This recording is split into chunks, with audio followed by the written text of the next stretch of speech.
Good day, everybody. This is Patrick coming from my kitchen at home in Charlottetown, Prince Edward Island. Today we're going to show you how to make my fabulous meat sauce. Well, first we'll gather all the ingredients we need to make this meat sauce. Of course, we have our meat, we have our diced tomatoes, our tomato paste. Mushrooms are optional. We have our onions, garlic, and our sweet peppers. Not to forget salt, pepper, and our herbs, which is basil and oregano today. And my secret ingredient, anchovies. Also, nothing's the same without red wine, and we like to use our olive oil from Liquid Gold with a little balsamic vinegar. An assortment of pastas that we'll go through later. Well, the first thing we have to do, we have to open our wine. Our wine needs to breathe, and so it gets all its flavors and aromas in the proper perspective. Also, I need a glass to get me going. Ruffino is just a good, decent Italian wine, nothing too expensive, and it goes well with my palate.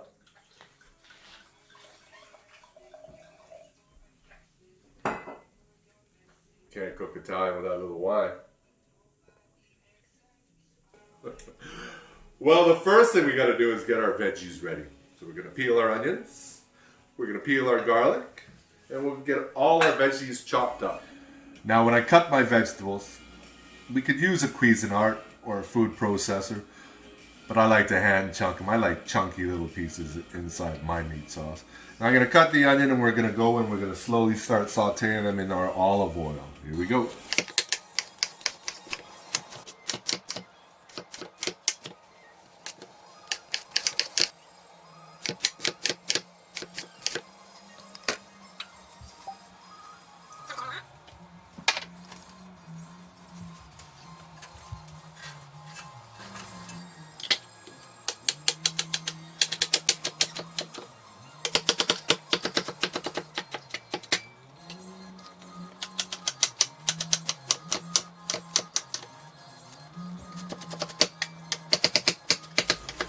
So we started with our onions here.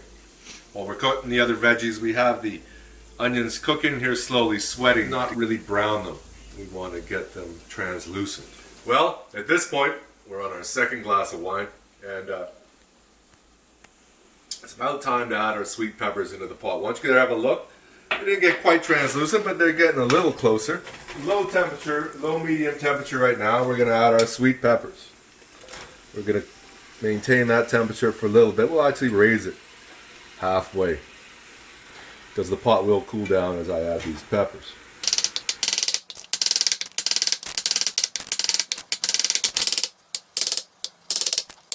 We're going to crank up the heat and add the beef. Okay, our pot's almost hot enough. We don't want to start burning anything on there even though it's on high. But we want to make sure it's good and hot.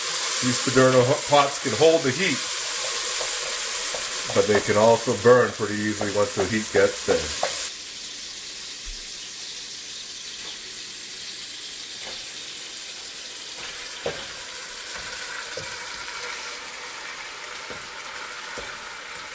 Alright, let's make sure we mix it around good. At this point, you want to spend a lot of time with the pot, making sure that your meat gets brown. I tend to like to keep the center clear so it can evaporate the excess moisture and keep the pot hot. Alright, we browned off our beef as much as we could. Looks about ready for the garlic and the anchovies and our herbs. We're about to season it. Here goes our anchovies in there. We've chopped them up. We use the garlic press. Yeah, I like lots of that. So don't be surprised if you think I put in too much.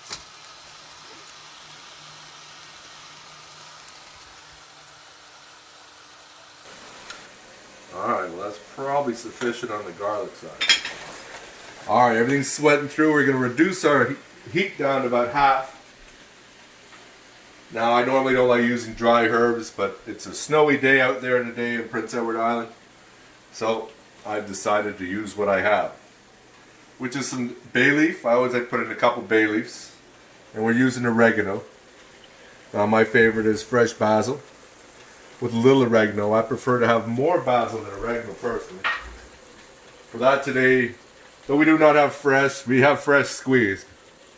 And alright, so we put in our anchovies, our garlic, our herbs. Now we're going to add our salt and our pepper. Now I should be nice and measured for you, but I don't really know how to do that. So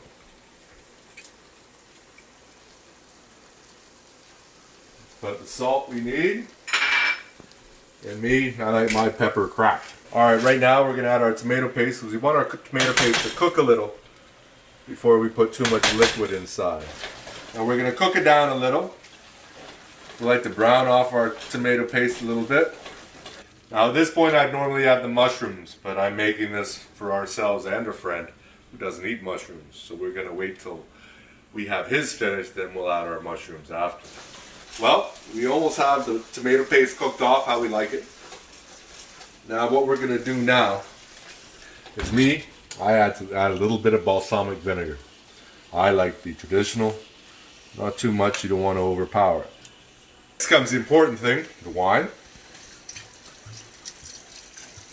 And me, well, I like lots of wine. Now when you add the wine to the pot, stir it well. Well, we reduced our wine. And we reduced our bottle as well. But anyways, we're almost down to the point we want to add our diced tomatoes. I like to use diced tomatoes at this point. So we're going to take our bowl of diced tomatoes and we're going to add it to our concoction. And then we're going to stir it lovingly. Exert nothing to the bottom, which it isn't. We have a nice clean bottom, which is always a good thing.